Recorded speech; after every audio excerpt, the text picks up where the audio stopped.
രാജസ്ഥാനിൽ ക്രിസ്ത്യൻ ചർച്ചിന് നേരെ ആക്രമണം. മലയാളി പാസ്റ്ററിനും വിശ്വാസികൾക്കും മർദ്ദനമേറ്റു. ആക്രമണത്തിന് പിന്നിൽ ബജ്രംഗ് ദൾ പ്രവർത്തകരാണെന്ന് പാസ്റ്റർ ആരോപിക്കുന്നു.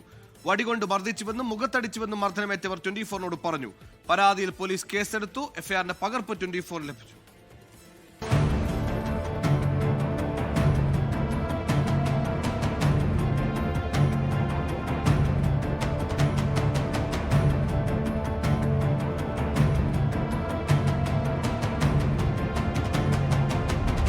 ജയ്പൂരിലെ പ്രതാപ് നഗറിലെ AG ചർച്ചിന് നേരെയാണ് മതപരിവർത്തനം ആരോപിച്ച് ആക്രമണമുണ്ടായത്.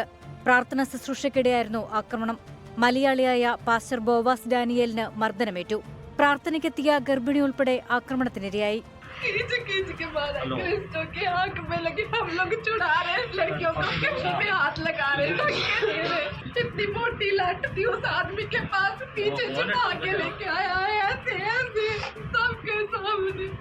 മർദ്ദനത്തിൽ മുഖത്തും കണ്ണിലും പരിക്കേറ്റു.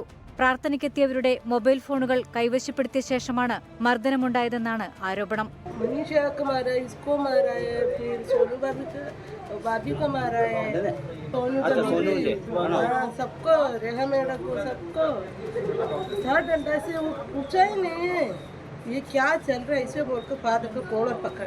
ആക്രമണത്തിനു പിന്നിൽ ബജ്രംഗ് ദൾ പ്രവർത്തകരെന്ന് പാസ്റ്റർ ബോവാസ് ഡാനിയേൽ ആരോപിച്ചു. പാസ്റ്റർ നൽകിയ പരാതിയിൽ എഫ്ഐആർ രജിസ്റ്റർ ചെയ്തു. വിനിത വിജി, 24, ഡൽഹി.